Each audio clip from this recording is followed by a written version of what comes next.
Hi everyone, I thought today I will recreate this wet on wet technique for you to see how I achieve that look. And so instead of painting from still life, I'm going to paint from this illustration which I have already shared with you on my flip through for the Stillman and Byrne sketchbook. Actually, this was part of the floral challenge 1 a day, and yeah, so you can see it there in that separate video. But essentially I have that orchid downstairs, which I feel a little bit lazy to bring upstairs again, so I will use the image here, and I will not be copying it. I will just sort of loosely use it to create this illustration here. So what I have done is essentially I have changed the shape of it. I have taken that big flower, put it here up in the top right corner, and then middle of the page I put that smaller medium flower and then a bud lower down. So as you can see, the image is going to cascade down, and the bud I have also changed slightly. It is starting to open in this illustration, whereas here it is still a closed bud. So this is going to be part of my floral girls illustration, and I haven't decided what I'm going to do. I'm just going to do what I usually do for that type of illustration. I just start with the flower, I finish the flower, and then I start to draw girls. So if I see, for example, here, it would make sense to start with her body, and because there's no space here for the head and the long elongated neck, I will probably make her lean towards here and then decide what to do with the other two. So I'll probably stick one more girl here and probably another one here, but I will decide as I go. But essentially this video is about sharing the wet on wet technique, so let's go ahead and do that. Okay, so to begin with the wet on wet technique, I need to think of where I want the color to go. So in this case, the orchid has kind of darkest area around the lip, around the center of the flower, and then the spots kind of go out a little bit, so there is wide areas around. So basically this is the area I will start with, so these areas here. To do that, I'm going to use my number 1 round brush, and I'm going to wet it, and quite generous, but you don't want the color to be dripping, so make sure it's nice and wet. And then I am going to start around here, so I'm just going to wet, and imagine that that's where I want the paint to go. So where it is wet, that's where the watercolor will flow, so be quite generous with it.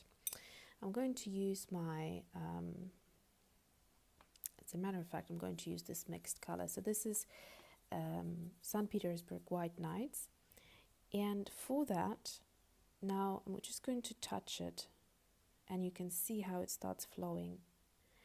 So for this technique, essentially you want the color, the watercolor, to be very dark and vibrant, because it's going to spread on the wet surface. It means that it will dilute anyway, so you want to make sure that you're really using a nice concentrated mix. So I'm going to mix it up again using Blue Lake and Ruby. It gives you nice color. So if I'm going to go in, you see the difference now. So that's a better color. So just going to wet my brush again, and now go like that. So the color will not spread beyond the area that you wetted, that you made wet with the brush. So let's move on to this petal here. As you can see, I have a little bit of color here on my brush, but that is okay, that's not a problem, because it's going to be covered. So I'm going to go back into the watercolor. Before you go back, make sure that you dry your brush a little bit, because if you are going to have it quite wet, it means that the color that you mixed will start diluting. Now, the drier the water becomes, the less it will have a flow. If you want to make it interesting, then just wash out your brush. You can see the water already turning purple, and then sort of just drop it. And can you see what happens once you do that? The watercolor starts to migrate, starts to travel. So this is roughly what I want. So I'm going to go ahead and do the next petal over here, the top petal. I'm leaving a bit of a gap between the petals so they don't blend in and don't make a mess, and you can visually see the separation here.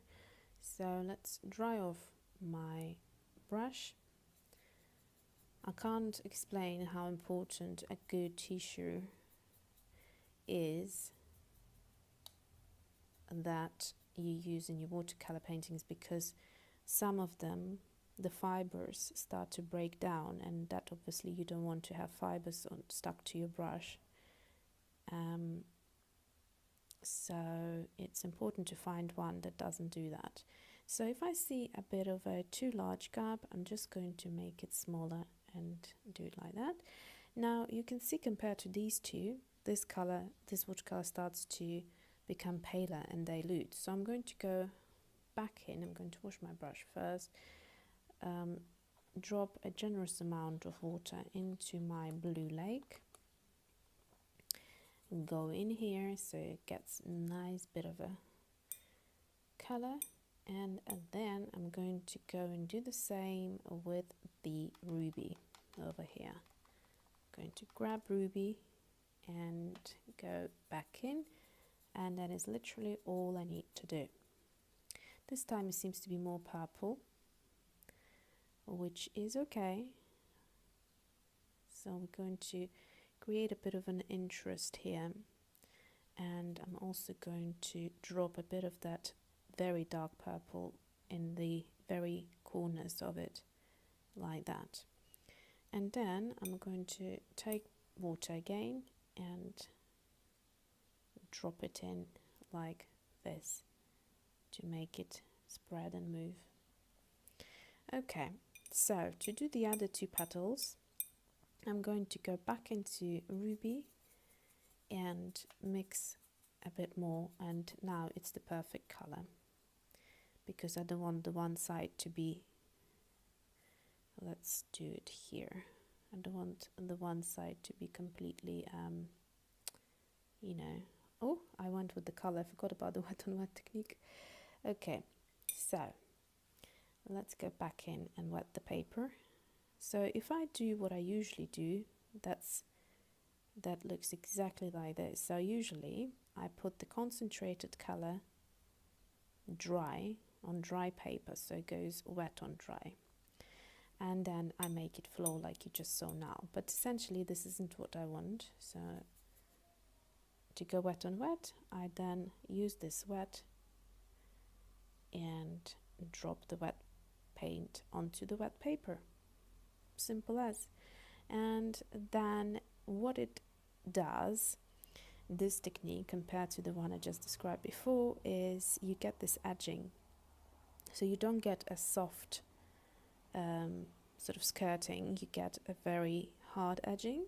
So that is the difference. And also the way the color flows, I guess you have less control over it, and that you know, is an interesting thing to experience. So I'm going to go ahead and do the last petal, and then I'm going to show you how I've done those spots that you can see here. So these leopard spots here. So let's go back in and finish this petal. So roughly that's what I want. You can guide it, you can see what you want, you can be a bit more creative. If you think this petal needs to go a bit out more, and then you do that. Just be very open-minded and free with your watercolor. I think that is when it becomes beautiful. And there you go. If you don't want it to go into this area, don't drop it in there. So I quite like it like this, and I think I'm going to leave it like that. So for the spots, I'm going to think of the areas that I want. So essentially, say for example, I want these areas here to be spotty. So what I'm going to do is, you can do as much or as little as you want.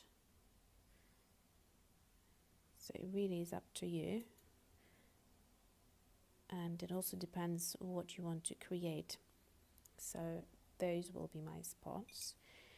And I think this orchid needs a bit more around here, because this petal, I mean, looks a little bit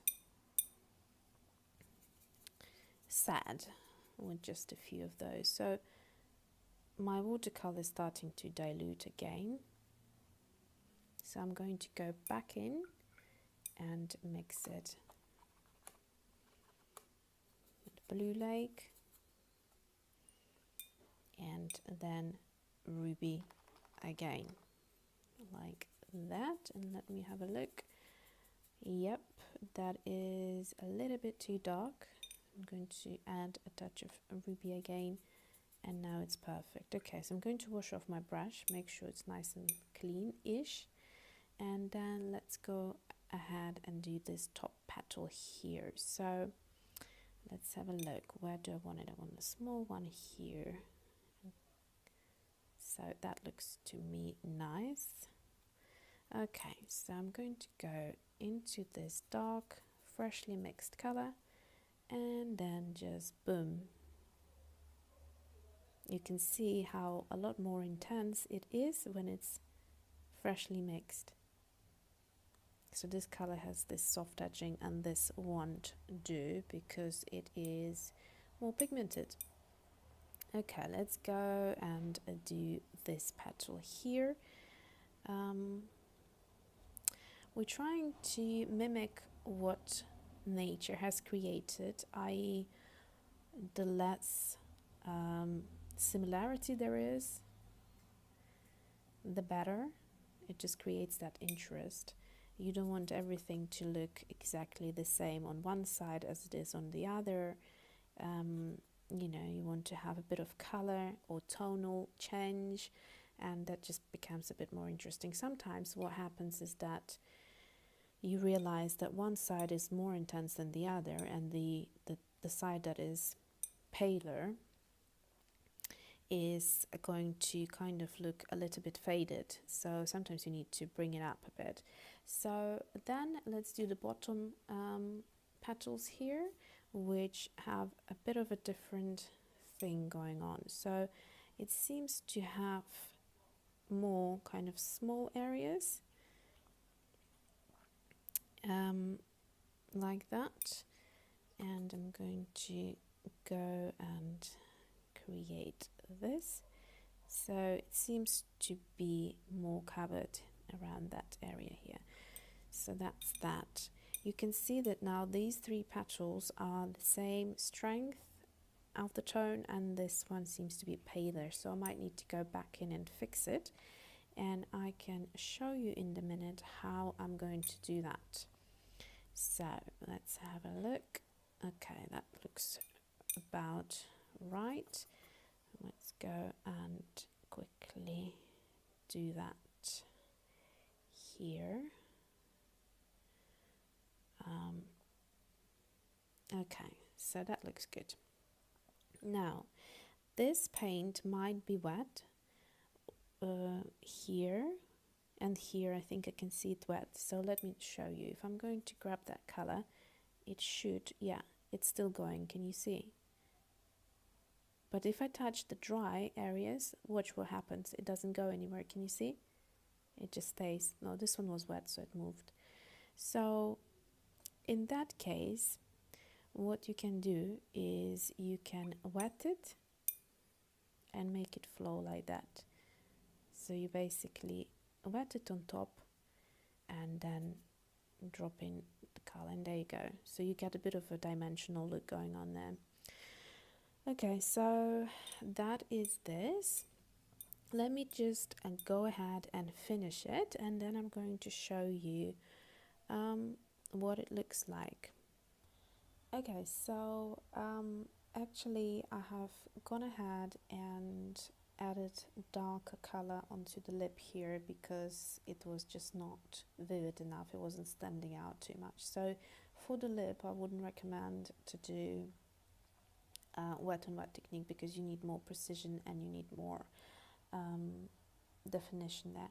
So I've done that, and then the other thing I'm going to do is those yellow, I don't know what they're called. They're not these yellow bits here in the middle. Can you see these two? Whatever they are, I'm just going to see what will happen because this paint is still wet, but I want it to flow and I just want it to be an accent rather than something exact. So I'm going to do the same thing here, just like that, and yeah, that's good. So I've done this orchid here really quickly as well, and the final thing I want to show you is those spots that you do. So basically I'm going to intensify the color and get a bit more of the blue lake, and I don't want it to be blue, I want it to be just very dark. So I'm going to go ahead and add a little bit of the ruby, and that's about right.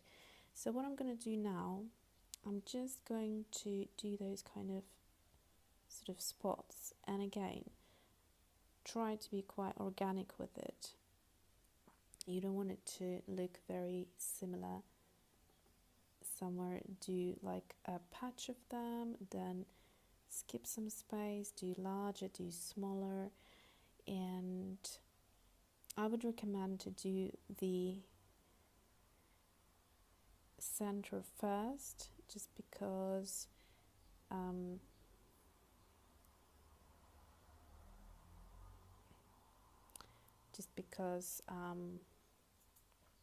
it, once you move on to the other petals, you kind of need to change it up a little bit. So do the center first, and this bit actually as well.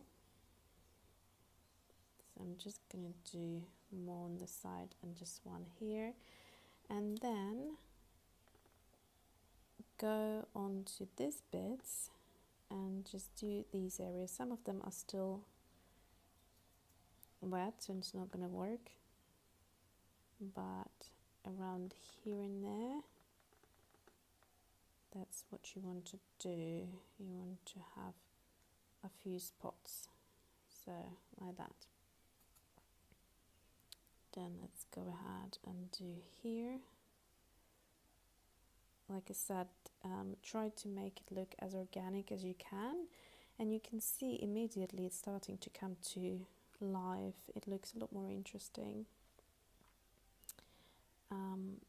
So let's go ahead. Also these tiny ones, if you just do one spot on them, it looks really nice. And looking at these orchids, the bottom petals seem to have more of these spots, so I'm going to go in and intensify just like that. I want to have more spots. Just do it quite quickly, that way your hand will do it quite naturally rather than thinking about it. So that looks quite good. I'm going to go ahead and do this petal, just like this. Boom, boom, boom, done. Okay, so that's what it looks like. Compared to this one, you will see this looks quite flat. So I could essentially do just one petal to show you again. So I'm just going to use the same color and then just quite naturally, without strategical thinking, go ahead and do these little spots like that. And now if you're going to, actually here I'm going to wet my brush slightly and just go on the paper and do a few random ones without anything, like that, just to make it look a bit interesting, because this petal seems to have more white on the edges. So you can see how a lot more interesting it looks now. And so yeah, that is my wet on wet technique, and I hope you enjoyed it, and thanks for watching. See you soon.